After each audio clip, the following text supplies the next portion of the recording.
couple times, I kind of wish I didn't have a green jersey stepping up in the pocket. And, sometimes it did sack me, could have taken me down. I feel like sometimes could have stepped up the line in a nice, pocket for me to step up in and, got called down for a sack. And, I think there's always room for improvement. I don't feel like I played perfect, but, I got to improve and get ready for the season.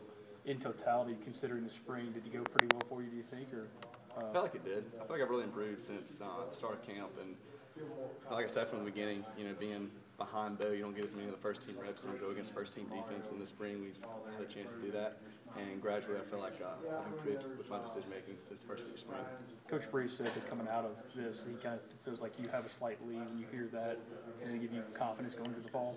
I mean, that's always, will give me confidence from the head coach, but it's not gonna. I'm gonna work harder. I mean, even if I was third or last in the competition, whatever it is, I'm still gonna work my butt off. And I always got to improve, no matter. And the coach gives me a nod. I know I got to work. I know I got to improve. Throughout the spring, how much did having those other two guys motivate you? How much did you have to avoid being distracted by paying attention to what they were doing well or not well?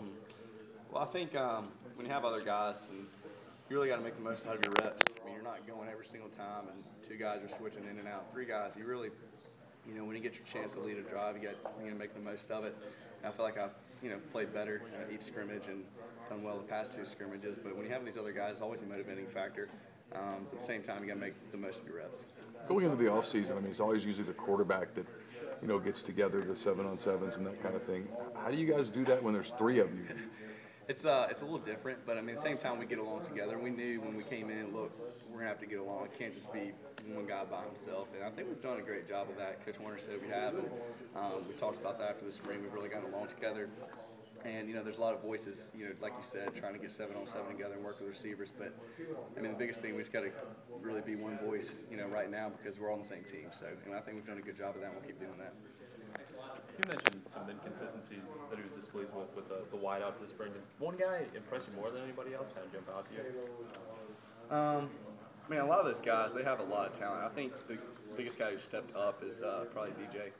And, he, sometimes like today, he made a great break, broke off the cornerback and, just took his eyes off the ball for 1 second. But I'm telling you, he's made plays throughout this whole spring. But really, all the receivers have. They have talent, and it's just being on a consistent level. And we're going to take that as the quarterbacks and throw at them day in and day out and just drill them with all of our routes. And, we're going to do that all throughout the offseason and really improve.